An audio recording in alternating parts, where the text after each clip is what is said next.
রাজধানীর যানজট পরিস্থিতি জানাতে কাকরাইলে আছেন আমাদের সহকর্মী ফাহিম ইউসুফ। সেখান থেকে সরাসরি যুক্ত হচ্ছেন তিনি। ফাহিম, আপনি নিশ্চয়ই আমাকে শুনতে পাচ্ছেন? ফাহিম, রাস্তার পরিস্থিতি কি সে সম্পর্কে জানাবেন। রাজধানীর বর্তমানে আমি কাকরাইলে রয়েছি, যে জায়গাটাতে রয়েছি কাকরাইল ফ্লাইওভারের ঠিক নিচে। এখানে আপনি দেখতে পাচ্ছেন যে যানবাহনের যে যানজট সেটি কিন্তু অনেকটা তীব্র আকার ধারণ করেছে, যেটি মূলত আজ সাত সকালে এক ধরনের মুষলধারে ঘণ্টাখানেক বৃষ্টি হয়। সে বৃষ্টির ফলেই কিন্তু যে জনজীবনে এক ধরনের দুর্ভোগ সেটি কিন্তু অনেকটা তীব্র আকার ধারণ করে। এই মুহূর্তে আমি যদি দেখাচ্ছি আশপাশটা, এখানে কিন্তু ফ্লাইওভার থেকে যে গাড়িগুলো নামছে সেগুলো কিন্তু নেমে সরাসরি যেতে পারছে না। অনেকটা বলা যায় যে সামনে যে কাকরাইল মোড় রয়েছে সেখানেও কিন্তু একই অবস্থায়। চারপাশে যে যানজট এটির মূলত হচ্ছে কারণ সকালে যে বৃষ্টি হচ্ছে, বৃষ্টির ফলে কিন্তু বিভিন্ন জায়গায় পানি জমে রয়েছে এবং রাস্তাগুলো কিন্তু অনেকটাই সরু হয়ে গিয়েছে।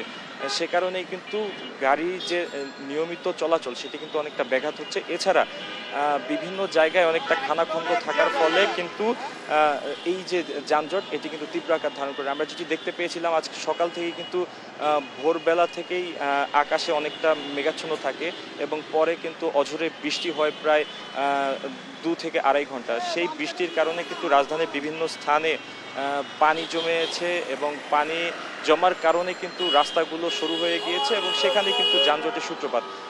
এছাড়া আমি যদি জানিয়ে রাখি, সকালে বৃষ্টির কারণে অফিসগামী মানুষ এছাড়া স্কুলগামী শিক্ষার্থীদেরও কিন্তু অনেকটা দুর্ভোগে পোহাতে হয়। যেটি আমরা দেখতে পাচ্ছিলাম যে বিভিন্ন এলাকায় কিন্তু এই যে মানুষের যে চাপ, সেই চাপটি কিন্তু সামলাতে ব্যর্থ হয়েছে যে সড়ক সংশ্লিষ্ট যারা রয়েছেন তারা। আমি দেখতে পাচ্ছিলাম যে কিছুক্ষণ আগে এই যে বৃষ্টির কারণে কিন্তু অনেক রাস্তা বন্ধ হয়ে যায়। এরই কারণে দেখা যায় যে বিভিন্ন অটোরিকশা থেকে শুরু করে ছোট যানবাহন কিন্তু উল্টো পথে যাতায়াত করছে।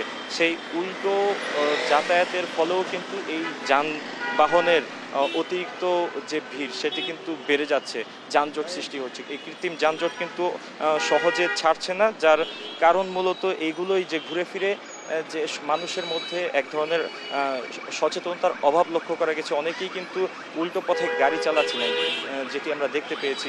এর ফলেও কিন্তু যানজট সৃষ্টি হচ্ছে। এছাড়া সকাল থেকে যে সকল অফিসগামী মানুষ রয়েছেন তাদের কিন্তু অফিসে যেতে দেরি হওয়ায় কিন্তু এই যে অফিসের যে চাপ সেটি কিন্তু এখনও চলমান রয়েছে। আমরা দেখতে পাচ্ছিলাম যে রাজারবাগ সহ ঢাকা দক্ষিণ সিটি কর্পোরেশনের যে আওতাভুক্ত যে সকল এলাকাগুলো রয়েছে এই জায়গাগুলোতে কিন্তু অতিরিক্ত জ্যাম লক্ষ্য করা গেছে। এছাড়া পুরান ঢাকার যে রাস্তাগুলো রয়েছে সেখানে তো বরাবরের মতোই যানজট তীব্র আকার ধারণ করেছে। এছাড়া আমি যদি জানিয়ে রাখি যে কারণ বাজার থেকে শুরু করে যে অফিস পাড়া যেখানে রয়েছে সেখানে কিন্তু যানজটের মাত্রাটা কিন্তু অতিরিক্ত হচ্ছে।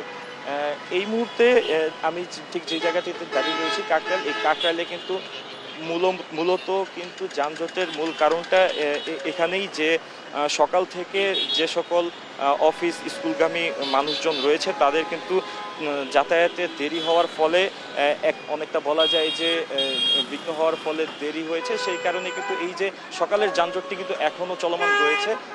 আশা করা যাচ্ছে খুব দ্রুতই এই যানজট থেকে মুক্তি পাবে। এই ছিল সর্বশেষ।